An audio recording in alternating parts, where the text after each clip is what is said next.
Assalamualaikum warahmatullahi wabarakatuh. Halo semuanya teman-teman, selamat malam, selamat datang kembali di channel Ilo Ekstrim. Dan masih bersama saya Ilo.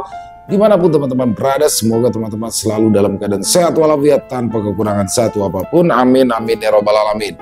Dan pada kesempatan yang baik ini, saya akan membawakan satu kisah dari Nirmala, penulis asal Banyumas, yang kisah-kisahnya selalu menarik untuk disimak ya teman-teman ya. Tapi sebelum kita masuk ke dalam kisahnya, buat teman-teman yang mungkin belum subscribe channel Ilo Ekstrim, yuk bisa diklik dulu tombol subscribe-nya. Jangan lupa lonceng notifikasinya juga dinyalakan agar teman-teman selalu mendapatkan notifikasi dari konten-konten yang akan kami upload selanjutnya.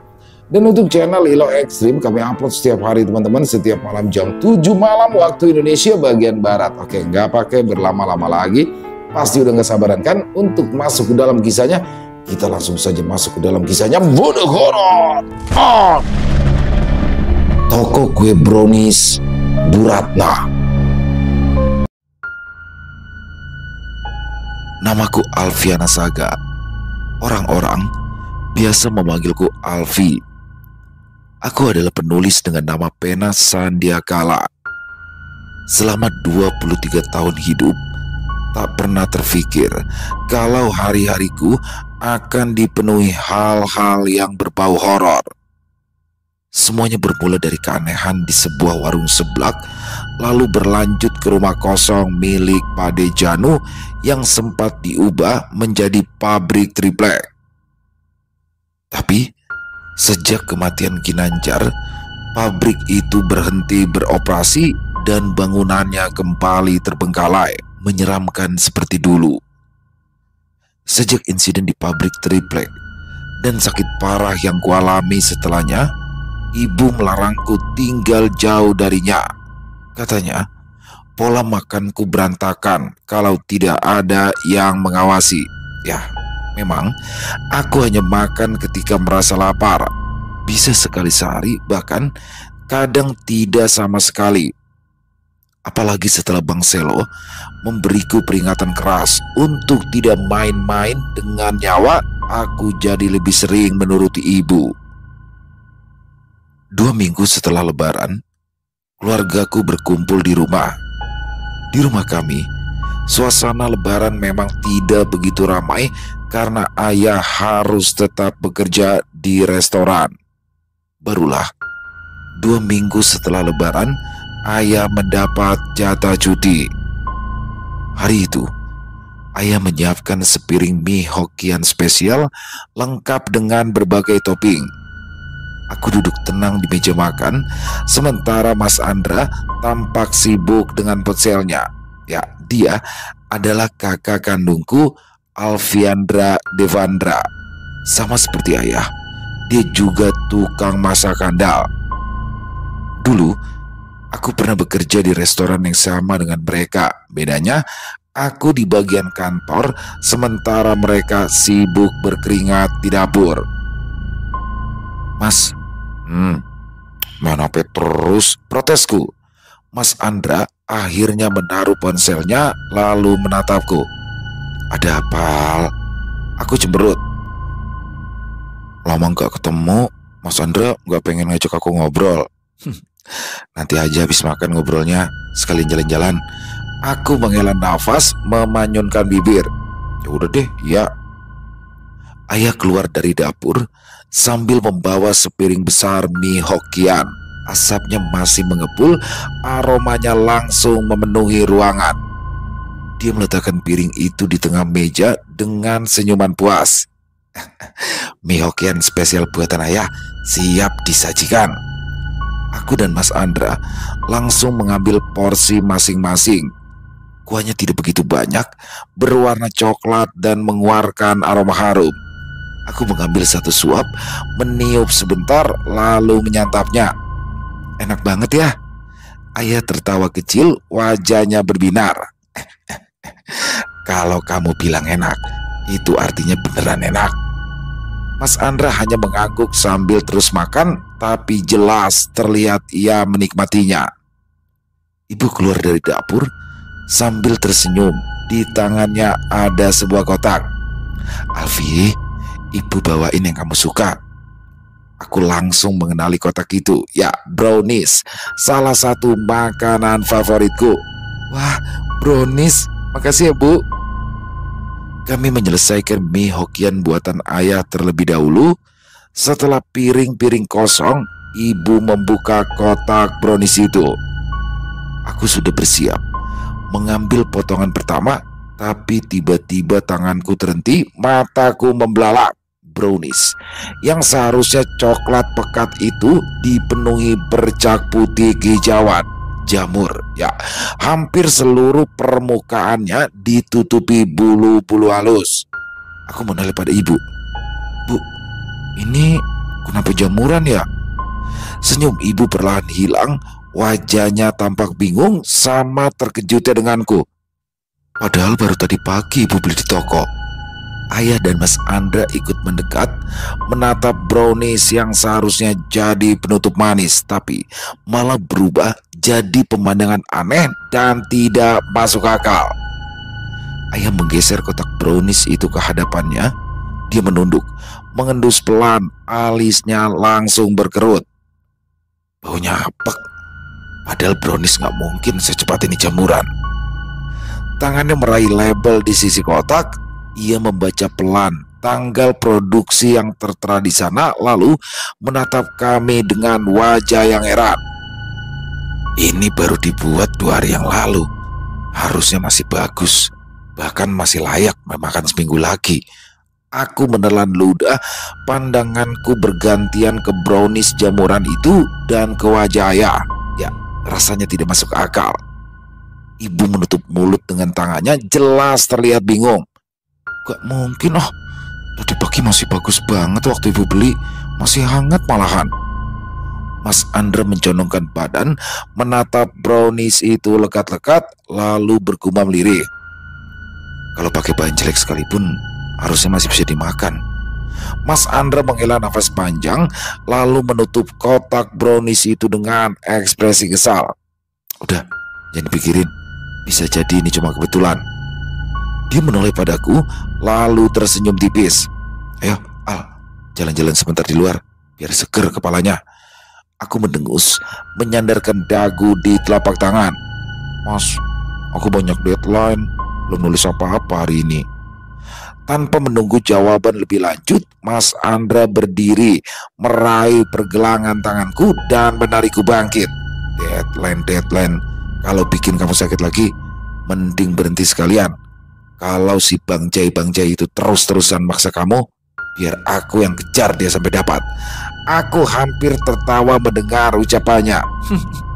Mas, jangan lebay. Bang Jai itu teman baikku. Ya justru itu, teman baik itu gak harus nyiksa kamu kan? Balasnya sambil terus menarikku keluar rumah. Kami akhirnya sampai ke kota. Berjalan pelan di trotoar sambil menikmati suasana. Lampu toko-toko mulai menyala. Orang-orang lalu lalang dengan belanjaan di tangan. Aku masih sempat menggerutu soal naskah, tapi Mas Andra pura-pura tidak dengar. Langkahku terhenti begitu sampai di depan Cookie Brownie, toko kue langganan ibu. Tepat di pintu masuk berdiri sebuah karangan bunga besar berwarna putih dan ungu. Turut berduka cita atas meninggalnya Bu Ratna, pemilik Cookie Brownie. Mataku membesar. Mas, ini beneran mas? Mas Andre juga menatap karangan bunga itu dengan wajah tak percaya. Iya, padahal tadi siang ibu beli brownies di sini. Aku menelan ludah. Jantungku mulai berdetak lebih cepat. Ingatanku langsung melayang pada brownies jamuran itu yang katanya baru dibuat 2 hari yang lalu. Seorang pegawai toko keluar untuk merapikan papan ucapan. Aku segera mendekat. Mbak, ini Bu Ratna meninggal. Perempuan itu menunduk pelan. Iya mbak, tadi siang. Loh, sakit apa? Sebenarnya sudah sakit agak lama mbak. Beberapa minggu ini sudah jarang datang ke toko. Aku menatap papan bunga itu agak lama. Dadaku terasa berat. Tanpa sadar aku meraih tangan Mas Andra. Mas, ayo pulang aja. Dia menoleh heran. Loh, bukannya tadi kamu yang Udah, ayo pulang, potongku cepat.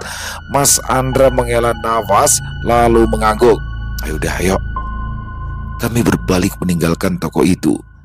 Langkahku terasa lebih cepat dari biasanya. Ada sesuatu yang membuatku tidak betah berlama-lama di sana. Sesampainya di rumah, aku langsung melihat ayah dan ibu sedang duduk di ruang tamu, asik mengobrol dan bercanda. Aku melepaskan sepatu lalu menghampiri mereka. Bu, ibu menoleh, tersenyum sebentar. Iya, Al. Aku menarik nafas lalu berkata pelan, Bu Ratna meninggal. Senyum di wajah ibu langsung hilang, matanya membesar, wajahnya pucat. Apa? Aku mengangguk pelan. Di depan tokonya ada papan bunga duka cita. Mas Andre juga lihat. Katanya sakitnya sudah lama. Ibu menutup mulut dengan tangannya, matanya masih terpaku ke arahku. Tapi tadi pagi ibu masih ketemu sama Bu Ratna. Dia masih sehat loh, masih sempat ngobrol malahan. Tapi kata penjaga toko, Bu Ratna udah jarang ke toko. Mungkin ibu salah lihat kali. Salah lihat gimana? Uang jelas-jelas Bu Ratna itu ngobrol waktu bayar di kasir. Ayahnya terdiam menatap brownies yang masih ada di meja makan. Ya sudah, mungkin hari ini Bu Ratna memang datang. Orang sakit kalau mau meninggal itu kan terminal lucidity. Jadi tiba-tiba kayak orang sehat. Mungkin saja dia memang datang buat ngucapin perpisahan. Aku akhirnya memutuskan untuk menyeduh kopi, berharap rasa pahitnya bisa menetralkan pikiran yang berputar-putar. Dari dapur, aroma kopi perlahan menemaniku menuju ruang kerja. Laptop sudah menyala sejak pagi, tapi belum sempat kugunakan serius. Kursiku tarik, aku duduk, lalu mulai mencari-cari informasi tentang Cookie Brownie, toko kue langganan ibu yang tadi kami kunjungi. Tanganku mengetik asal di kolom pencarian dan beberapa ulasan terbaru langsung muncul. Mataku terpaku. Ternyata sejak beberapa bulan terakhir sudah banyak komentar pelanggan yang mengeluhkan hal yang sama. Ya, brownies cepat berjamur meski tanggal kadaluarsa masih panjang. Adi menulis, kalau brownies yang dibelinya baru 2 hari sudah berbintik putih. Ada juga yang menambahkan foto jelas terlihat kue dengan bercak hijauan.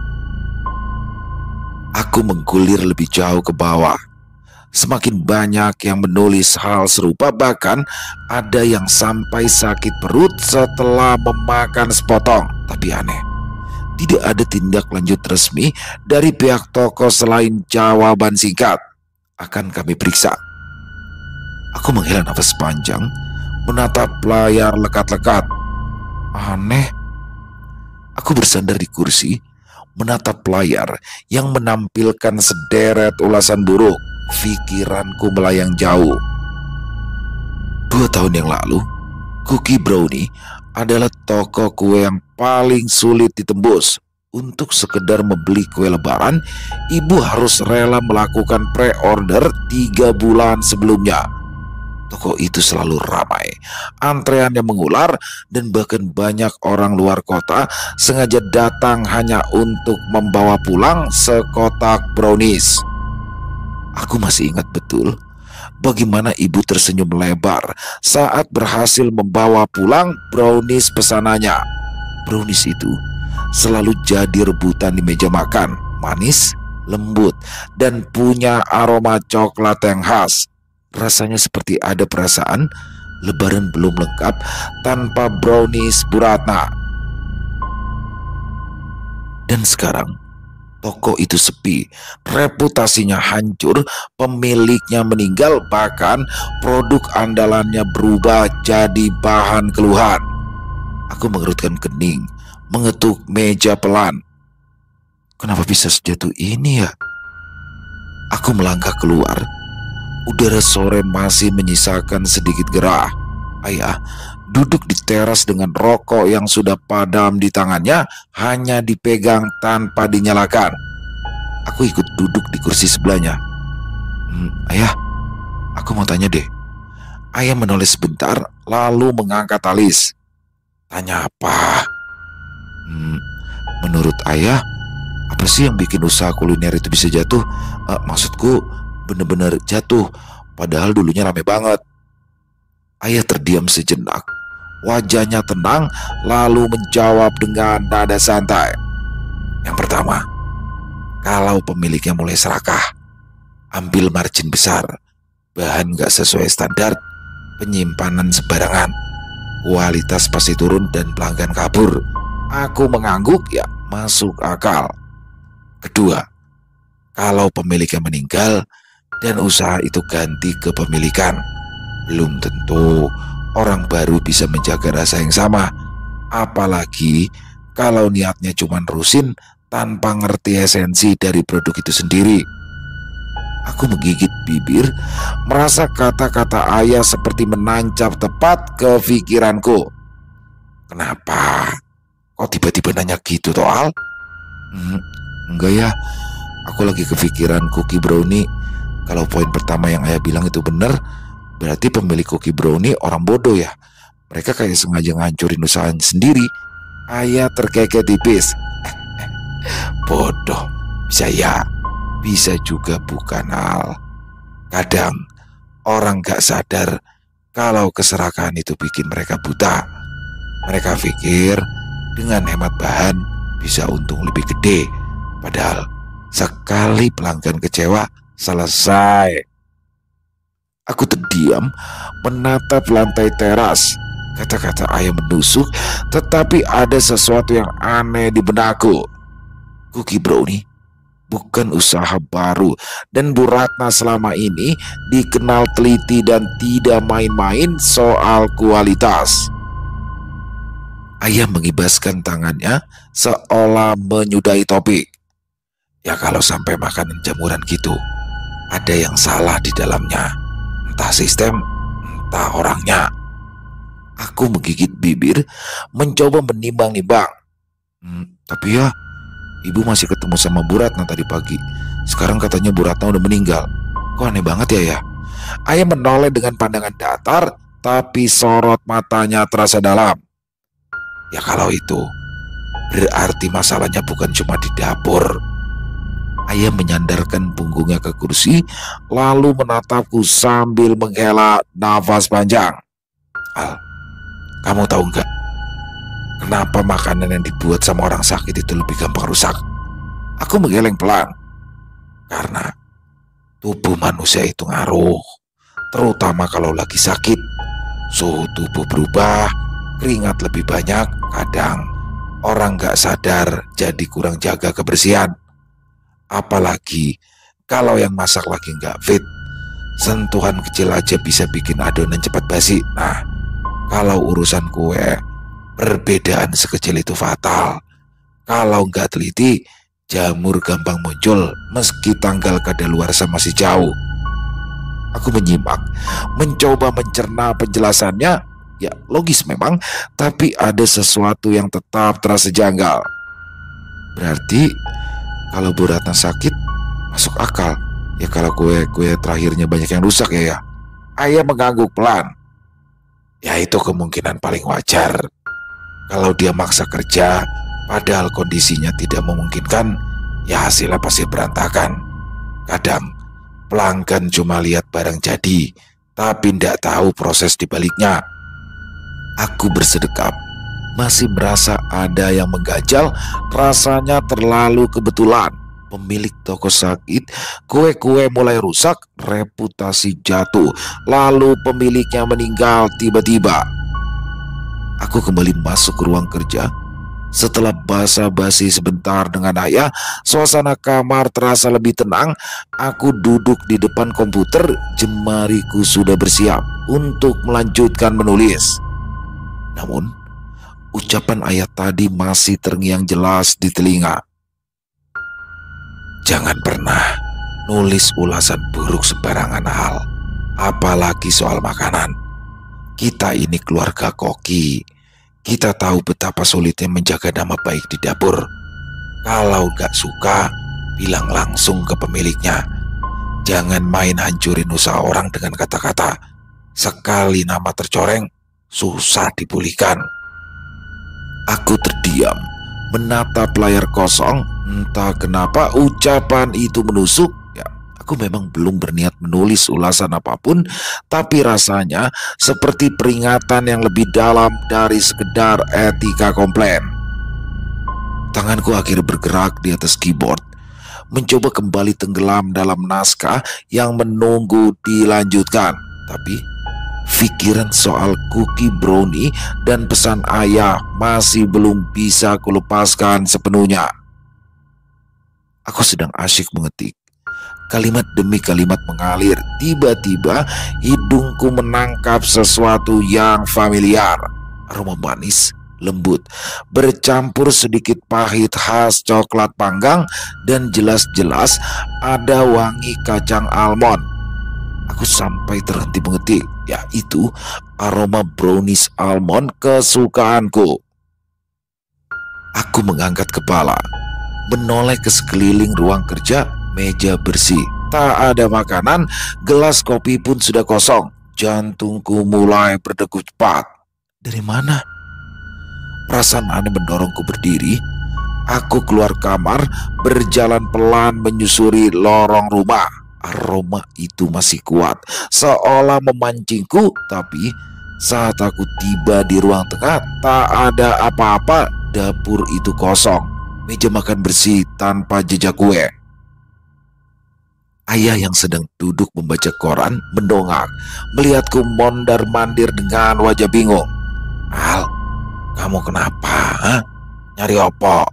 Aku terhenti, bibirku bergerak, tapi kata-kata tertahan. Akhirnya aku hanya tersenyum tipis, berusaha menutupi rasa cemas. "Enggak ya, enggak ada apa-apa." Aku kembali ke ruang kerja, mencoba menyingkirkan keganjilan tadi, tapi rasa penasaran menempel erat.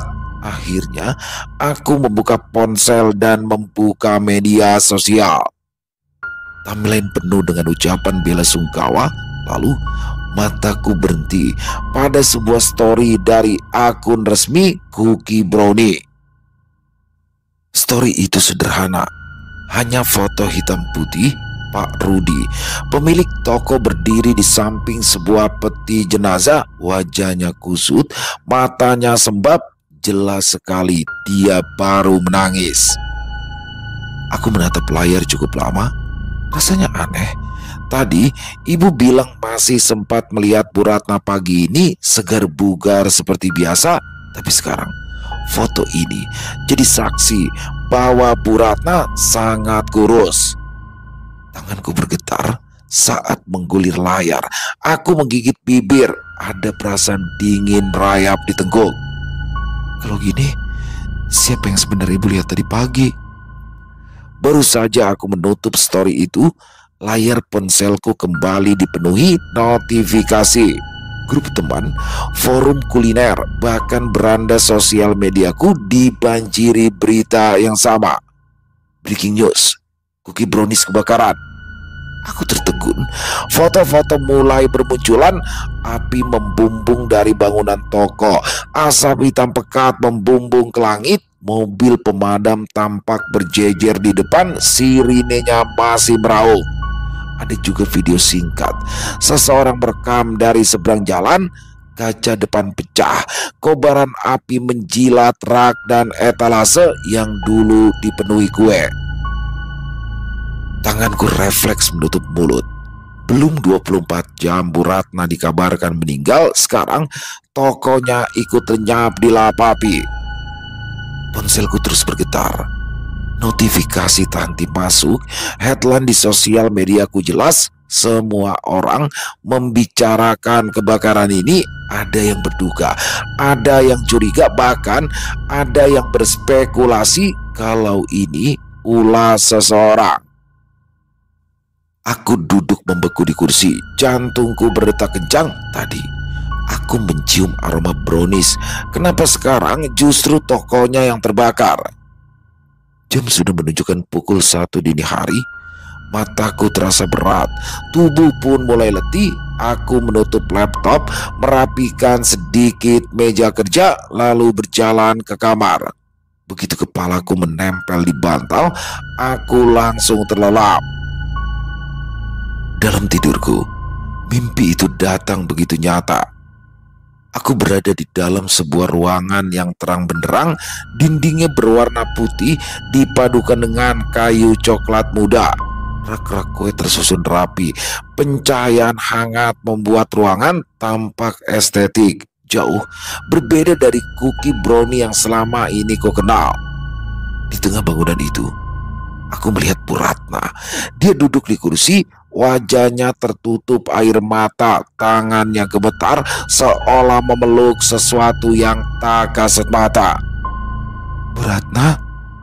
Dia menoleh pelan, bibirnya bergerak seakan ingin berkata sesuatu, tapi suaranya tidak keluar, hanya tangisan yang semakin kencang memenuhi ruangan yang seharusnya indah itu. Aku melangkah mendekat, namun tiba-tiba lampu di atas berkelip lalu padam. Bangunan estetik itu mendadak berubah suram, dinding putihnya retak, rak-rak kue kosong, dan aroma gosong samar mulai menyeruak. Aku berhenti, bulu kuduku berdiri, aku terbangun dengan nafas tersengal. Jantungku berdetak begitu kencang sampai-sampai bunyinya terdengar jelas di telingaku sendiri.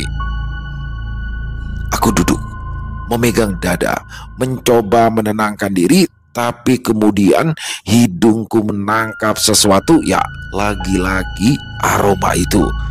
Aroma manis, lembut, bercampur wangi almond yang khas, aroma brownies. Sama persis dengan yang tadi kucium di kamar sebelum tidur. Aku menoleh ke sekeliling kamar. Lampu tidur menyala redup, meja masih sama, pintu tertutup rapat, tidak ada apa-apa. Tapi aroma itu semakin pekat, seakan-akan ada sepiring brownies yang baru saja keluar dari oven diletakkan di sudut ruangan. Aku menelan ludah, bulu kuduku berdiri. Kenapa selalu brownies? Pagi itu aku turun ke ruang tengah, masih dengan kantung mata yang berat karena tidur tak nyenyak. Ayah sudah duduk di meja makan sambil menyeruput kopi hitamnya. Aku menarik kursi dan duduk di depannya. Ayah? Ayah menoleh sebentar. Kenapa ya? Semalam kok aku nyium aroma brownies di kamar, bahkan sampai bikin aku kebangun. Ayah mengernyit, ia meletakkan cangkirnya. Aroma brownies? Yakin kamu? Aku mengangguk mantap. Iya, jelas banget. Brownies almond. Tapi aku cari-cari gak ada apa-apa.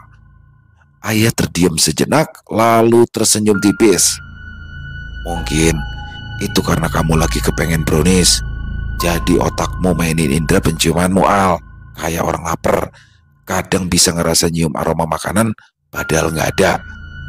Aku menunduk, jari-jari mengetuk meja. Ya, jawaban dari ayah masuk akal, tapi tetap terasa janggal. Tapi aromanya kuat banget ya. Masa iya aku berhayal? Ayah hanya mengangkat bau. Ya bisa jadi cuma bayangan pikiranmu. Apalagi kan kamu lagi kepikiran soal Bu Ratna dan toko itu. Ya wajar kalau otakmu memproyeksikan hal-hal yang aneh. Aku terdiam. Rasanya ingin menjelaskan lebih jauh tentang mimpi semalam, tentang bagaimana aroma itu muncul 2 kali, tapi aku urungkan. 1 minggu berlalu, hidup kembali ke rutinitas semula. Meski bayangan aroma brownies dan mimpi tentang Bu Ratna masih sesekali muncul di benak. Suatu sore, ibu datang mengetuk pintu kamarku. Al, ikut yuk. Ada toko brownies baru buka. Kita lihat bareng-bareng sama ayah. Mas Andra lagi pergi sama pacarnya. Jadi kita bertiga aja yuk. Aku sempat ragu, tapi akhirnya ikut juga. Mobil ayah melaju pelan menuju pusat kota. Di perjalanan, ibu tampak bersemangat, bercerita kalau konon toko baru ini punya konsep modern dan katanya rasanya tak kalah dari cookie brownie. Namun, sesampainya di depan toko itu, langkahku langsung terhenti. Ya, bangunan itu persis. Dinding putih bersih, jendela kaca besar, lampu hangat memantul indah dari dalam, segalanya sama seperti tempat yang kulihat dalam mimpiku. Aku menelan ludah, tubuhku merinding hebat. Hal, masuk. Malah bengong. Ibu menggamit lenganku. Aku hanya bisa mengangguk pelan. Padahal dalam hati sebuah firasat buruk mulai merambati seluruh kesadaranku. Begitu aku melangkah masuk ke dalam toko, sebuah aroma langsung menyeruak. Aroma brownies manis, pekat dengan sentuhan almond yang khas, sama persis dengan yang kucium di kamar malam-malam sebelumnya. Aku terdiam di ambang pintu. Jantungku berdegup kencang. Ibu dan ayah tampak biasa saja, sibuk melihat-lihat interior yang modern dan estetik. Mereka sama sekali tidak menunjukkan reaksi apapun terhadap aroma itu. Sementara aku, tubuhku seakan tertancap di lantai. Setiap tarikan nafas justru membuat aroma itu semakin jelas, semakin nyata. Seolah brownies itu sedang dipanggang hanya beberapa langkah dariku. Aku menoleh pelan ke sudut ruangan. Di balik etalase kaca, nampan berisi brownies almond tersusun rapi. Tampak biasa, normal. Tapi bagiku, brownies itu seperti menatap balik, menyembunyikan sesuatu. Aku mengepalkan tangan di samping tubuh, mencoba menahan rasa mual yang tiba-tiba muncul. Jadi sini sumber aroma itu, atau ini hanya kebetulan? Aku melangkah pelan mendekati etalase kaca itu. Brownies almond tersusun rapi, permukaannya mengkilap seperti baru keluar dari oven. Tanpa pikir panjang, aku membeli satu potong. Ibu dan ayah tampak senang melihatku antusias, padahal dalam hati aku justru dipenuhi rasa was-was. Kami duduk di salah satu meja. Brownies itu kutatap lama sebelum akhirnya kugigit kecil. Teksturnya lembut, manisnya pas, aroma almond langsung menyeruak di mulut. Sekilas terasa normal, tapi setelah kunyahan kedua, lidahku menangkap sesuatu yang ganjil. Seperti ada sesuatu yang ikut bercampur dalam adonan. Ada kesan amis ketika aku menelan gigitan kedua. Aku berhenti mengunyah, memandangi brownies di tanganku dengan perasaan merinding. Saat itu juga, dari pantulan kaca etalase di depan kami, aku melihat sekilas bayangan seorang perempuan berdiri di belakangku. Rambutnya tergerai, wajahnya sayu, matanya penuh air mata. Bu Ratna. Aku tersentak, hampir menjatuhkan potongan brownies dari tanganku. Ketika kutolehkan kepala, tidak ada siapa-siapa. Beberapa karyawan yang berdiri di dekat pintu langsung merapikan seragam mereka, lalu menyapa sopan. "Selamat pagi, Pak Rudi." Aku tersentak, jantungku kembali berdegup kencang. Lelaki yang baru saja masuk itu Pak Rudi, pemilik cookie brownie, suami dari Bu Ratna. Aku menelan ludah. Pandanganku tak bisa lepas darinya yang membuka toko brownies baru alih-alih merenovasi cookie brownie yang kebakaran. Kini ia berjalan santai ke dalam toko, seolah tak ada yang terjadi. Aku merasakan bulu kuduku berdiri. Aroma brownies di tanganku tiba-tiba semakin pekat, menusuk hidungku sampai rasanya mual. Pak Rudi sempat menoleh sekilas ke arah meja kami. Senyumnya tipis, tapi tatapannya membuat tengkuku dingin. Ponselku bergetar. Nama Rendra terpampang di layar.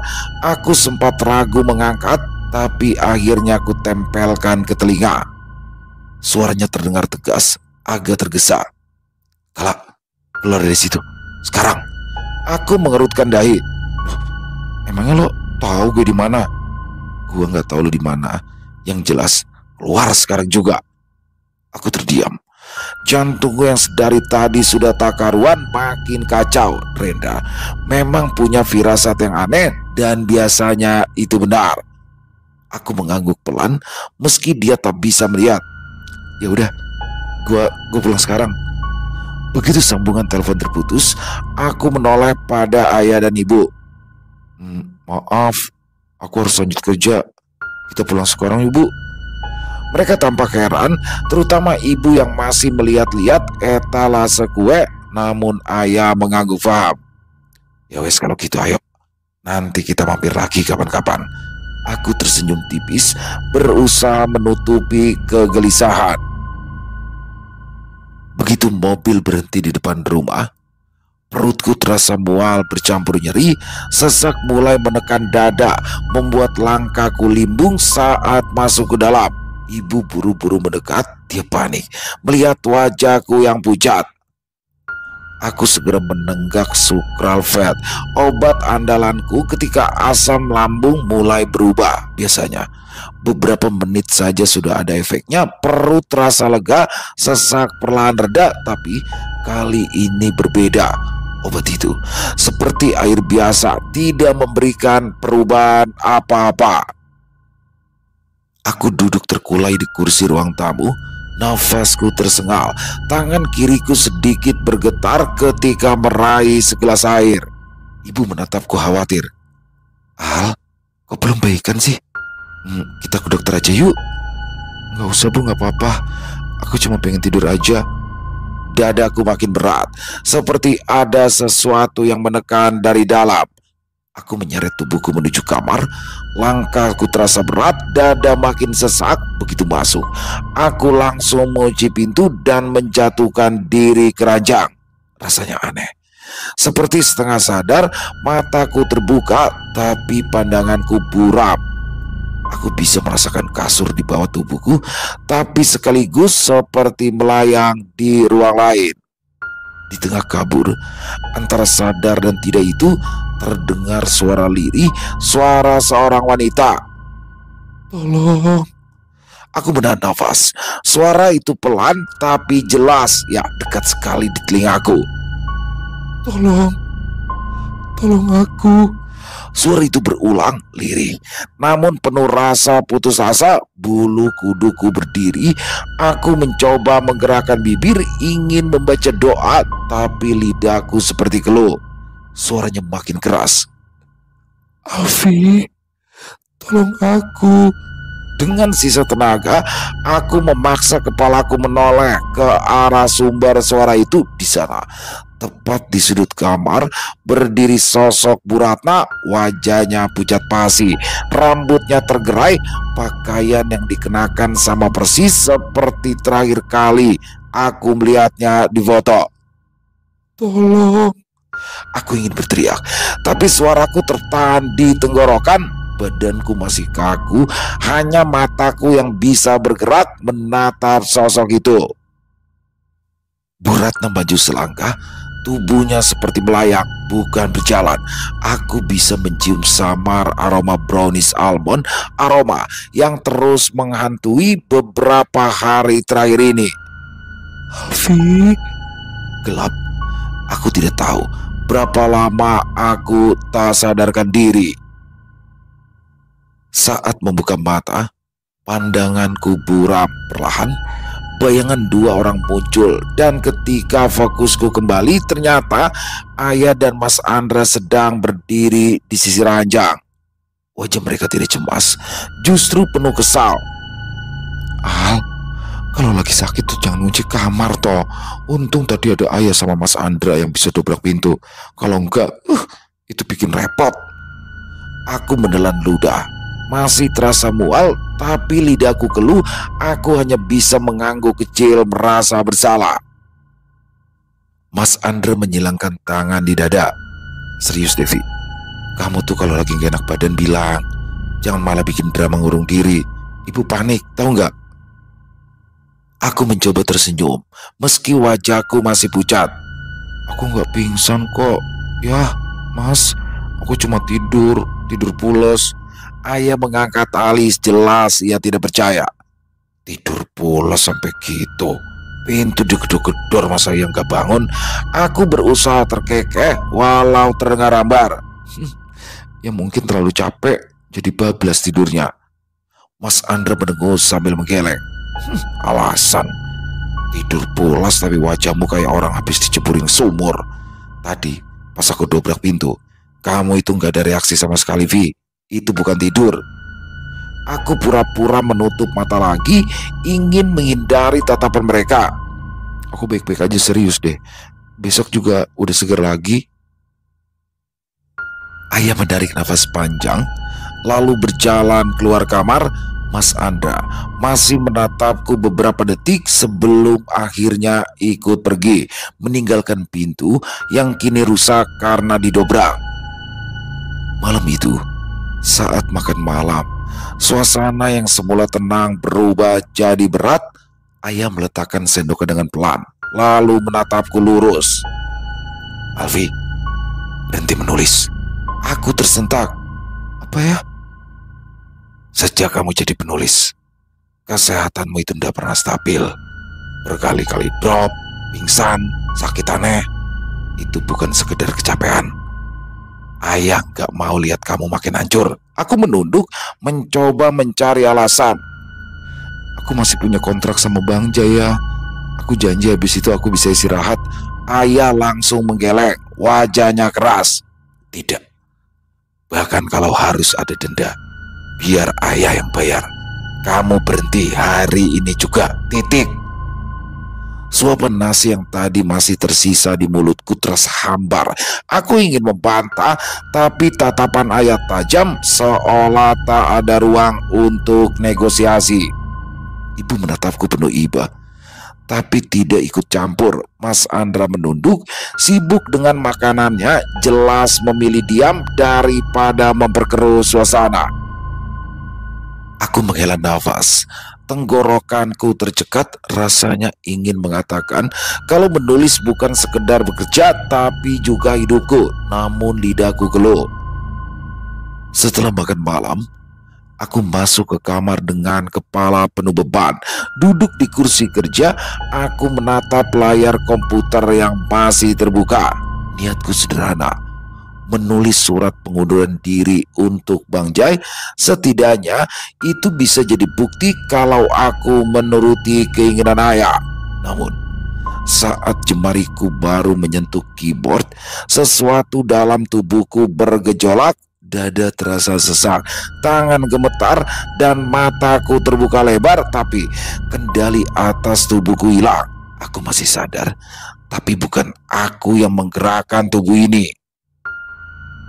Tanganku melayang ke keyboard, membuka worksheet baru. Jari-jariku menari dengan kecepatan mencengangkan, mengetik begitu cepat. Bahkan aku tidak bisa mengetik secepat ini sebelumnya. Kata demi kata muncul, bukan dalam gaya tulisanku. Ini bukan surat pengunduran diri. Ini adalah sebuah kisah. Tulisan itu berbentuk POV 1, seperti ada seseorang yang menceritakan langsung dari dalam kepalaku. Sulit membangun bisnis dengan cara yang jujur. Setiap hari aku dihantam kerugian, hutang menumpuk, pelanggan berkurang. Sementara pesaingku yang licik malah percaya. Aku berdoa, berusaha, tapi tetap sia-sia. Hingga akhirnya aku memilih jalan pintas. Malam itu, aku mengajukan jiwaku sendiri sebagai tumbal. Nafasku tercekat, jari-jariku terus menulis. Meski aku mencoba menahannya, aku ingin berhenti, tapi tubuhku tidak merespon. Tulisan itu terus mengalir, semakin dalam, semakin membuat bulu kuduku meremang. Aku menyesal, sangat menyesal. Dulu kupikir ini bukan tindakan menyimpang. Aku hanya menukar sesuatu yang kumiliki demi menyelamatkan usahaku. Tapi ternyata aku salah besar. Setiap malam tubuhku disiksa, dan jiwaku diseret ke tempat yang bahkan aku tak tahu namanya. Aku pikir tumbal hanya sekedar memberi lalu selesai. Tidak, tumbal itu menagih. Dia datang lagi dan lagi, menelanku perlahan. Dan sekarang aku terjebak. Jari-jariku berhenti sejenak, lalu kembali bergerak dengan takan kasar seakan ada rasa putus asa yang dituangkan di sana. Jika aku diberi kesempatan untuk mengulang, aku akan memilih cara yang jujur. Meskipun jatuh bangun, meskipun merugi, meski tidak sebesar orang lain, setidaknya aku bisa tidur dengan tenang. Setidaknya aku masih menjadi manusia. Aku menelan ludah, jantungku berdetak tak karuan, keringat dingin membasahi pelipis, tapi tanganku tetap menari di atas keyboard tak peduli aku ingin berhenti atau tidak. Tiba-tiba, ritme ketikan berubah. Dari kalimat panjang penuh keluhan, kini jadi pendek terburu-buru seperti seseorang yang sedang berteriak melalui jemariku. Tolong, aku tidak kuat lagi. Lepaskan aku dari jerat iblis itu. Mataku melebar, nafasku terhenti sepersekian detik. Iblis? Apa maksudnya? Aku bahkan tak tahu siapa yang sedang menulis lewat tubuhku ini. Tulisan terus berlanjut, semakin kalut. Aku terikat. Aku sudah menyerahkan jiwa. Aku pikir hanya sementara, ternyata abadi. Aku tidak bisa mati dengan tenang. Aku terjebak di antara dunia. Tanganku berhenti mendadak, lalu kaku di atas keyboard. Tubuhku masih terasa berat, seperti ada sesuatu yang menindih. Aku menelan ludah, bergidik. Aku Alfi, seorang penulis yang bahkan belum selesai dengan masalah pribadiku sendiri, tetapi malah dimintai tolong oleh hantu. Tanganku masih kaku di atas keyboard, jemari menempel pada tombol seakan dilem, dadaku semakin sesak, nafas tersengal, mataku mulai berkunang-kunang. Tanpa pikir panjang, aku mulai melafalkan doa yang kuingat. Bismillah kuucapkan pelan, lalu kusambungkan dengan ayat kursi. Suaraku bergetar, tapi tetap kupaksa keluar. Begitu doa itu terucap, tubuhku tersentak. Jari-jariku yang tadi menempel kuat langsung terlepas, seolah ada sesuatu yang meregangkan paksa. Kau benar-benar tidak tahu apa yang aku hadapi. Setelah itu, worksheet menutup sendiri. Kupikir doa tadi cukup untuk menghentikan semua ini, tetapi ternyata salah besar. Malam itu, ketika aku mencoba tidur, suara ketikan terdengar dari ruang kerja pelan teratur, seperti ada yang masih duduk di depan komputerku. Aku menelan ludah, menajamkan pendengaran. Jelas sekali, itu bukan ilusi. Komputer di ruang kerjaku memang masih menyala. Dengan langkah berat, aku keluar kamar, menyalakan lampu koridor. Semakin dekat ke ruang kerja, semakin jelas suara ketikan itu. Tapi saat ku intip dari pintu, kursi kerjaku kosong, monitor menampilkan halaman kosong, kursor berkedip-kedip. Aku mendekat perlahan. Begitu jariku menyentuh meja, huruf-huruf muncul begitu saja tanpa ada yang mengetik. Aku belum selesai. Aku tersedak mundur, kursi hampir terbalik, nafasku tercekat. Ruangan itu dingin sampai tulang rasanya menusuk. Aku mundur beberapa langkah. Tulisan di balik layar monitor masih terus muncul sendiri, tapi aku tak berani menatap lebih lama. Tanpa pikir panjang, aku bergegas meninggalkan ruang kerja. Langkahku terburu-buru, hampir tersandung karpet di ruang tengah. Aku langsung masuk, menutup pintu di belakangku. Aku duduk di tepi ranjang, mencoba menenangkan diri. Esok paginya, setelah sarapan seadanya, aku beralasan ingin keluar sebentar. Sebenarnya, aku masih merasa lemas, tapi ada dorongan kuat yang menuntun. Tak kenapa, kakiku justru melangkah ke arah toko brownies milik Parudi.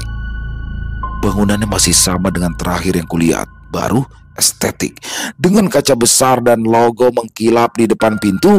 Tapi suasana di sekitar terasa aneh. Udara di sana lebih dingin. Aroma manis yang biasanya mengundang selera justru kini membuat perutku mual. Aku membuka pintu. Lonceng kecil berdenting, beberapa karyawan menyapa ramah. Di dalam, aroma brownies kembali menusuk hidungku, sama persis dengan aroma yang menghantuiku seminggu terakhir ini. Aku melangkah pelan, mataku menyapu seisi ruangan, dan di ujung sana, di balik meja open kitchen, tampak Pak Rudi. Dia tersenyum tipis, seolah sudah menungguku sejak lama. "Alfia, akhirnya kamu datang juga." Pak Rudi bangkit dan mengajakku duduk di ruangan kaca. Biasanya, ruangan ini digunakan oleh orang-orang yang menyewa tempat untuk meeting. Aku duduk berseberangan dengan Pak Rudi. Aroma brownies itu kembali muncul dan semakin kuat, saking kuatnya sampai membuat kepalaku pusing. Pak Rudi yang awalnya tenang mendadak pucat, keringat dingin bercucuran di keningnya. Dia bangkit dan teruyung. "Seharusnya kamu tidak datang. Aneh, padahal tadi orang ini tampak sangat menungguku. Kenapa sekarang tiba-tiba berubah?" "Pak Rudi, maksudnya apa?" Tiba-tiba pintu menuju dapur terbuka sendiri. Aku yakin pintu itu cukup berat untuk bisa terbuka hanya karena angin. Pak Rudi menatap pintu itu dengan tatapan lanar. Dia tidak pernah setuju dengan caraku. Namun setelah kegagalan berkali-kali, dia akhirnya setuju. Kami tidak tega menggunakan orang lain sebagai tumbal. Jadi kami menggunakan keluarga kami sendiri. Aku tidak pernah menyangka jika orang pertama yang diambil justru dia, orang yang sangat ingin aku bahagiakan. Aku terbelalak. Itulah sebabnya aku selalu bermimpi jika Bu Ratna terperangkap di tempat ini. Ini alasannya. Tapi kenapa aku yang selalu dihantui? Apa alasannya? "Pak, kenapa Pak Rudi malah cerita ini ke saya? Saya orang luar. Apa Pak Rudi nggak takut kalau saya bocorin itu semua?" "Saya kenal ayahmu. Saya kenal ayah kamu. Saya tahu keluarga kalian orang baik. Tidak mungkin kalian menyebarkan berita ini." "Pak Rudi mungkin kenal ayah saya. Tapi Pak Rudi nggak tahu siapa saya kan? Kalau saya sebarin ini ke teman-teman saya gimana?" Pak Rudi tersenyum tipis. "Tidak mungkin. Saya benar-benar percaya dengan keluarga kalian." Aku menghela nafas pelan. Jika dipikir-pikir lagi, memang aku tidak akan menyebarkan berita ini pada orang luar. Tetapi aku masih tak habis pikir dengan apa yang Pak Rudi lakukan. Kenapa dia mengatakan sebuah rahasia yang begitu besar kepadaku? "Pak, sekarang Bu Ratna menderita. Apa nggak ada cara lain untuk bebasin?" "Tidak ada cara lagi. Aku menyesal, sangat menyesal. Tapi semua ini sudah terjadi. Yang sudah mati biarlah mati. Yang hidup harus hidup dengan baik." Aku kehabisan kata-kata.